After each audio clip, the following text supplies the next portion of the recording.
বন্ধুরা, KBS group of কোচিংয়ের পক্ষ থেকে তোমাদের সকলকে জানাই স্বাগত। আজকেও আমরা তোমাদের জন্য নিয়ে এসেছি একটি খুবই গুরুত্বপূর্ণ আপডেট। আজকের এই ভিডিওর মাধ্যমে আমরা তোমাদের সাথে আলোচনা করব ওয়েস্ট বেঙ্গলের আবগারি যে রিক্রুটমেন্ট হতে চলেছে 2024 সালে, সেই সমস্ত বিষয় নিয়ে আজকে এই ভিডিওতে আলোচনা করব। তোমরা সকলেই হয়তো জানো, কলকাতা পুলিশ এবং ওয়েস্ট বেঙ্গল পুলিশের কনস্টেবল পদে কিন্তু বিরাট সংখ্যক শূন্য পদে নিয়োগ হতে চলেছে এবং তার সাথে সাথে কিন্তু 2024 সালে আবগারি যে রিক্রুটমেন্ট আছে তাও কিন্তু হতে চলেছে, অর্থাৎ আবগারি পুলিশেও কিন্তু তোমাদের নিয়োগ হতে চলেছে।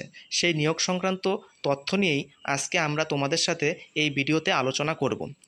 তাহলে এই ভিডিওর মাধ্যমে আমরা তোমাদের সাথে আলোচনা করব যে আবগারি রিক্রুটমেন্ট 2024 হতে চলেছে, তার টোটাল শূন্যপদ কত, তার যোগ্যতা কী লাগছে, তার সিলেবাস কী এবং কবে থেকে আবেদন শুরু হতে পারে এবং পরীক্ষা পদ্ধতি, এই সমস্ত বিষয় নিয়ে আমরা তোমাদের সাথে এই ভিডিওতে আলোচনা করব।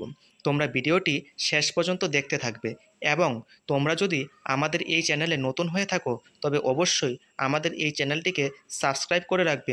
প্রতিদিন নিয়মিত জিকে ক্লাস সমস্ত পরীক্ষার জন্য, তাছাড়া সমস্ত পরীক্ষার আপডেট এবং সঠিক আপডেট সবার আগে তোমরা এই চ্যানেলে কিন্তু পেয়ে যাবে। তার জন্য এই চ্যানেলটিকে অবশ্যই তোমরা সাবস্ক্রাইব করে রাখবে।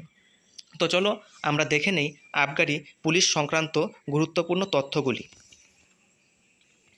তাহলে এখানে তোমরা প্রথমেই দেখতে পাচ্ছ যে সিলেকশন প্রসেস, অর্থাৎ আবগারি পুলিশে যে নিয়োগ হতে চলেছে 2024 সালে, তার সিলেকশন প্রসেসটা কী, অর্থাৎ কী কী পদ্ধতির মাধ্যমে এই আবগারি পুলিশে নিয়োগ হবে, তাই সেটাই কিন্তু এখানে আলোচনা করা আছে।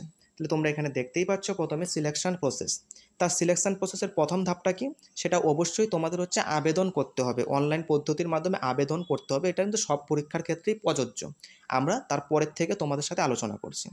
প্রথমে হচ্ছে প্রিলিমিনারি এক্সাম, যেটা অন্যান্য পরীক্ষার মতো এই আবগারি পুলিশ পরীক্ষাতেও কিন্তু প্রথমে একটা প্রিলিমিনারি পরীক্ষাটা হবে, সেটা কিন্তু 100 নম্বরের একটা পরীক্ষা তোমাদের প্রথমেই হচ্ছে। তারপরে যেটা হচ্ছে সেটা হচ্ছে ফিজিক্যাল মেজারমেন্ট টেস্ট, অর্থাৎ পিএমটি ও পিইটি, সেটা কিন্তু তোমাদের 2 নম্বরে থাকছে। তারপরে পিএটি এবং পিএমটি যদি তোমরা সম্পূর্ণ করতে পারো তখন কিন্তু তোমাদের একটা মেন্স পরীক্ষা হবে, অর্থাৎ একটা ফাইনাল পরীক্ষা হবে। আর সেই ফাইনাল পরীক্ষাটা হবে কিন্তু 90 নাম্বারের উপর সেই ফাইনাল পরীক্ষাটা হবে। এবং তারপরে হচ্ছে তোমাদের যদি ফাইনাল পরীক্ষা তোমরা পাস করতে পারো তখন হচ্ছে তোমাদের একটা ফাইনাল ইন্টারভিউ হবে এবং সেই ইন্টারভিউটার মার্কস হচ্ছে 10, অর্থাৎ 10 নম্বরের মধ্যে কিন্তু তোমাদের একটা ইন্টারভিউ হবে এবং ইন্টারভিউ কমপ্লিট করার পর তোমাদের মেডিকেল হবে এবং মেডিকেল হওয়ার পর তোমরা কিন্তু আবগারি পুলিশ হিসাবে তোমরা তোমাদের চাকরিতে জয়েন করতে পারবে। এরপরে কি বলা হয়েছে আমরা দেখে নিই এক এক করে। তারপরে কিন্তু বলা হয়েছে যে মোট শূন্যপদ, অর্থাৎ 2024 সালে যে তোমাদের আবগারি পুলিশে নিয়োগ হতে চলেছে তার মোট শূন্যপদ কত। তাহলে তোমাদের বলে রাখি যে এখানে মোট শূন্যপদ, সেটা কনস্টেবল, অর্থাৎ আবগারি পুলিশের যে কনস্টেবল আছে সেই কনস্টেবলে কিন্তু 2500-র বেশি শূন্যপদ রয়েছে এবং সেই 2500-এর যে বেশি শূন্যপদ আছে সেই শূন্যপদেই কিন্তু তোমাদের এবার অর্থাৎ 2024 সালে তোমাদের বিজ্ঞপ্তি আসতে চলছে এবং সেই ভিত্তিতে কিন্তু তোমাদের 2025 সালের মধ্যে নিয়োগ সম্পন্ন করবে ডাব্লিউবিপি। অর্থাৎ 2024 সালে যে তোমাদের বিজ্ঞপ্তি আসতে চলছে তার মধ্যে কিন্তু কনস্টেবলের জন্য প্রায় 2500-এর বেশি শূন্যপদ রয়েছে এবং এসআই এবং এএসআই তাদের জন্য কিন্তু 600-টিরও বেশি শূন্যপদ কিন্তু এই আবগারি দপ্তরে রয়েছে, যার মধ্যে কিন্তু সবগুলোই নিয়োগ করা হবে ডাব্লিউবিপির পক্ষ থেকে। তারপরে দেখে নেই আর কি কি বলা হয়েছে। তারপর তোমরা এখানে দেখতে পাচ্ছ যোগ্যতা, অর্থাৎ তুমি যে এই পরীক্ষাটি দিবে বা আবেদন করবে তার জন্য যোগ্যতা কি থাকা দরকার। পরীক্ষা পাস ফেল সেটা পরের বিষয়, প্রথমে হচ্ছে আবেদন যে করবে তার জন্য কিন্তু একটা মিনিমাম তোমাদের কোয়ালিফিকেশন বয়স তা কিন্তু চাওয়া হয়েছে। সেটা কি, যোগ্যতাটা কিন্তু চাওয়া হয়েছে মাধ্যমিক পাস।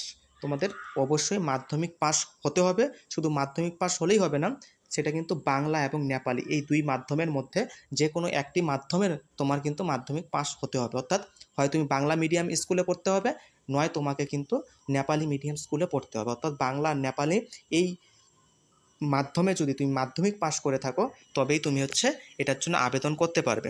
এবং বয়সটা কি, বয়সটা হচ্ছে 18 থেকে 27।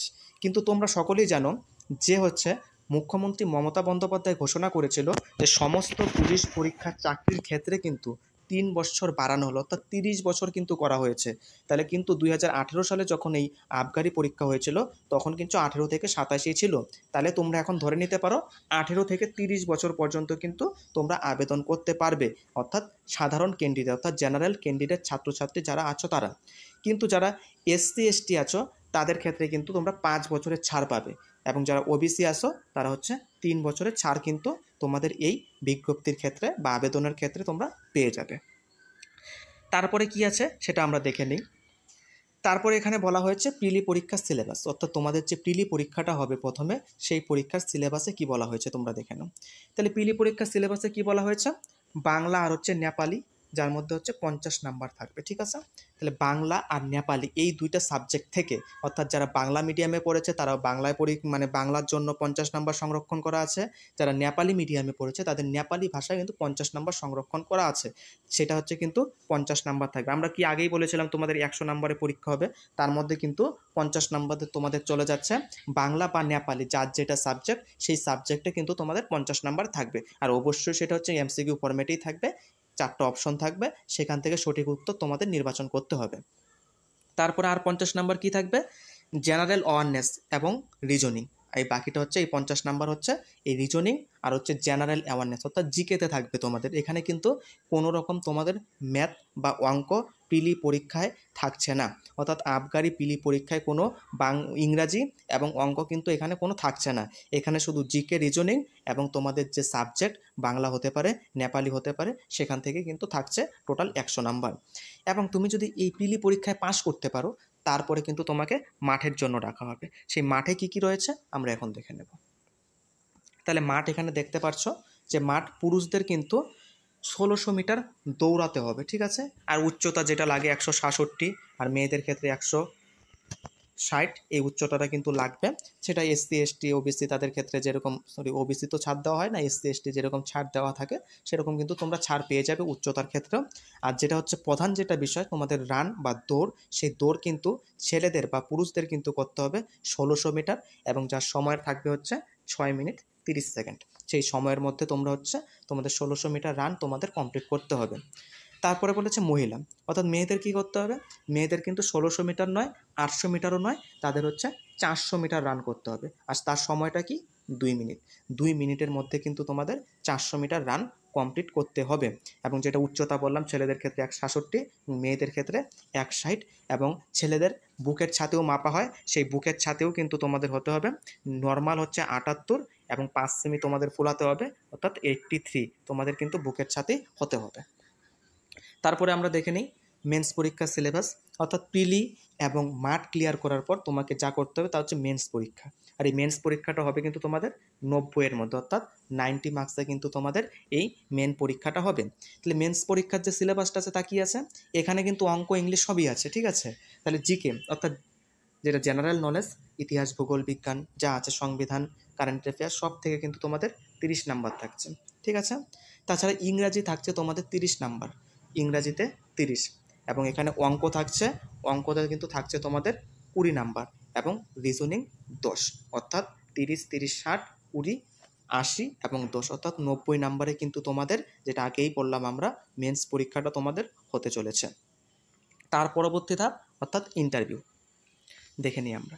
আর হচ্ছে লাস্ট ধাপ যেটা হচ্ছে আমাদের ইন্টারভিউ। ইন্টারভিউটা কিন্তু আমাদের 10 নাম্বার থাকছে, আর আমরা দেখছিলাম হচ্ছে মেন্সে হচ্ছে 90 নাম্বার, অর্থাৎ টোটাল 100 নাম্বারে কিন্তু আমাদের ফাইনাল মেরিট বা কাট অফ হতে চলেছে। আর যেটা আমরা প্রিলিমিনারি পরীক্ষা দিয়েছিলাম সেটা কিন্তু আমাদের মেন্সের সাথে কোনো রিলেটেড বা সম্পর্ক নেই। সেটা তুমি কত নাম্বার পেয়েছো বা কম পেয়েছো বেশি পেয়েছো সেটাই কিন্তু আমাদের কোনো লাভ নেই। অর্থাৎ আমরা যদি সেখানে শুধুমাত্র একটা মিনিমাম একটা নাম্বার পেয়ে যদি আমরা কোয়ালিফাই করতে পারি তাহলেই কিন্তু আমরা যোগ্য। মেন হচ্ছে আমাদের মেন্স পরীক্ষাতে যে আমরা যা নাম্বার পাবো 50, 60, 70 যাই পাই না কেন, এবং ইন্টারভিউয়ের যে নাম্বারটা সেটা যোগ হয়েই কিন্তু তোমাদের ফাইনাল মেরিট লিস্ট তৈরি হবে, এবং অবশ্যই শেষে তোমাদের মেডিকেল হবে, অর্থাৎ তোমার শারীরিক যে কোনো অক্ষমতা বা শারীরিক কোনো ত্রুটি আছে কি না তার জন্য কিন্তু তোমাদের মেডিকেল পরীক্ষাটা করাতে হবে।